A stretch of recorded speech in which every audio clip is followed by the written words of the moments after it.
across this border and extending our unity and our strength and our movement worldwide. And we are so proud because we stand here in solidarity with the people of Wisconsin. The people of Wisconsin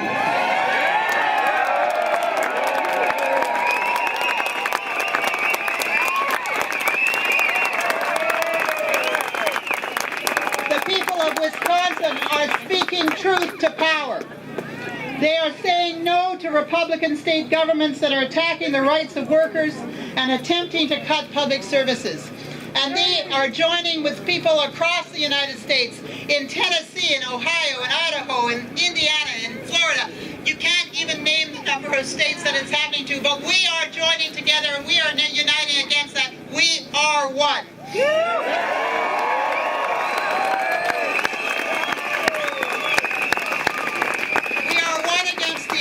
On workers' rights, on the attack against public services. First, they bailed out the corporations, then they slashed taxes, and now they're coming after the people. They're going after union rights, forcing annual recertification, outlawing the right to bargain health benefits and the right to strike. They're forcing massive layoffs, going after defined benefit pension plans, and they're doing it, they say, because they're broke.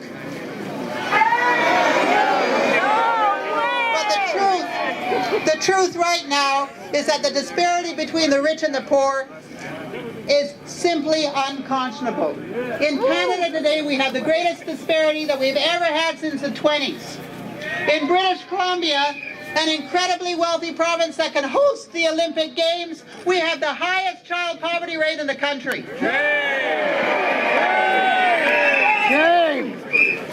And they're targeting teachers. They're targeting teachers in Colombia. They're targeting teachers in Honduras. They're targeting teachers across the United States. And they're targeting teachers in British Columbia. We all stand together. And why are they targeting teachers? Because they know that educated citizens are aware of their rights and they will not tolerate the obscene distribution of wealth and deep inequities in our countries.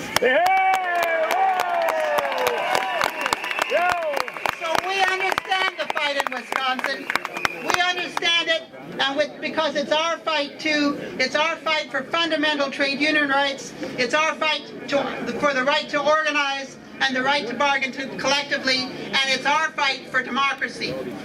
Collective bargaining is a fundamental democratic right enshrined in international law, but it's much more than that. Collective bargaining is the practice of democracy itself.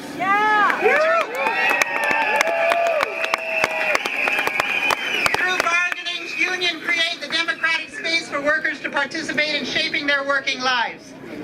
Participating in these kinds of international events is inspiring. And we will go home with renewed energy and hope and stronger voices. But we must also go home knowing that talk is cheap. Democracy is realized through its practice. If you don't use it, you lose it. We are one. Thank you.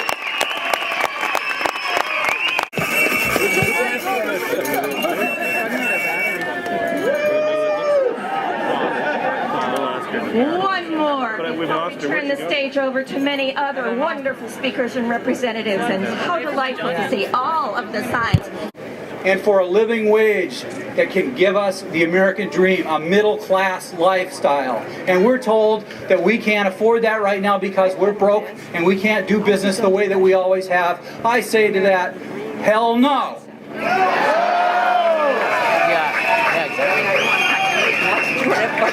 These rights were bought and paid for, and the price was stiff.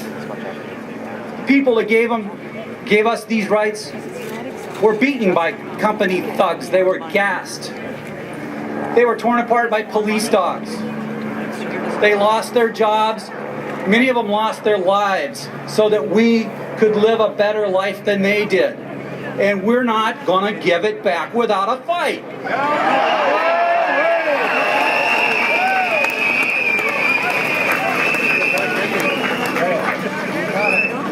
So let me tell you what. It's important that we're here today with our signs and our flags. It's an affirmation of the mission that we have to undertake. But it isn't going to change anything. Our real work starts when we leave here. And the only way that we can stop these bills being passed in the dark of night with rules that are being like swept aside so that they can push an agenda with lust is if we make it very clear that we will not stand for it. This is our house. They can't take things from us without the rule of law and without our support, and we're not going to give it to them.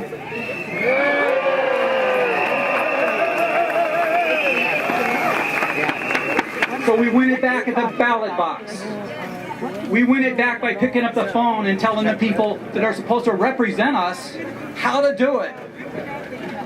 We win it back by writing letters to the editor and counter the drumbeat that we're hearing now that's dividing labor from labor. You've got too much. You haven't suffered as much as me, so we need to knock you down a notch. Wow, I haven't heard that about the bankers that we bailed out. So this is our mission, and it's all of our mission. It's our mission if you're from Canada. It's our mission if you're from the United States. It's our mission if you're in a labor union. And it's our mission if you just work an honest day's work for an honest buck. It's not that bad. And it starts here today. Thank you very much. We are one.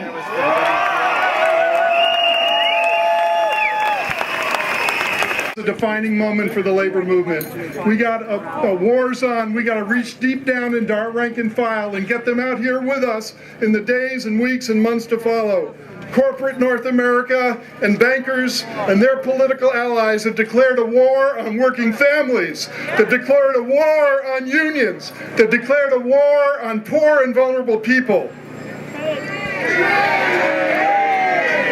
Now, while the focus of the attacks in the United States are in Wisconsin and the Midwest, we're fighting this battle all across the United States right now. If you take a look at what's going on in Maine, in Florida, in Pennsylvania, and our senators are trying to do to our state ferry workers. They're trying to eviscerate their collective bargaining rights. We're not going to stand for that. The stakes of this battle couldn't be higher. Our democratic rights to the workplace are at stake. What values we have as a people are at stake. Who gets to set the terms of debate in civil society is at stake.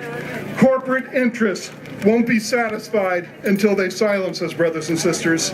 So, to those who brought this war to us, we say, you're on. Now this is where I need your help. I need your help, brothers and sisters. So I'm going to say we are, and I want you to say union. And then I'm going to say we are again, and I want you to say one.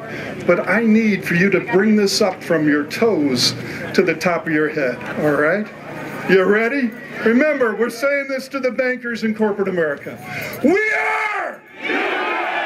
We are! One! We are! Union! We are! One! We are! Union! We are! One! All right, I know they heard you in Vancouver and Victoria.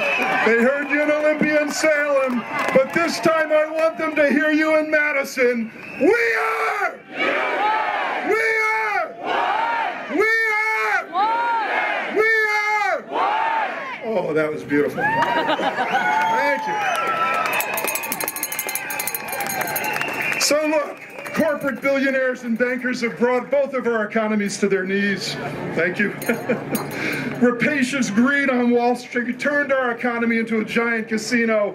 And brothers and sisters, they bet our manufacturing base, they bet our health care, they bet our education funding, they bet our jobs, our benefits, and our future against the House. They won and we lost. Last year, corporate profits hit $1.7 trillion in North America, and our banks are sitting on $1 billion of assets, and they're not lending them out. There is no shortage of money in our economies. They're just not investing in jobs.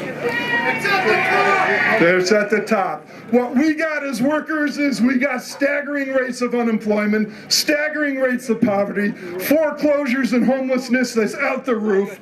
We've got the greatest and the grossest disparity of income and wealth since the 1920s.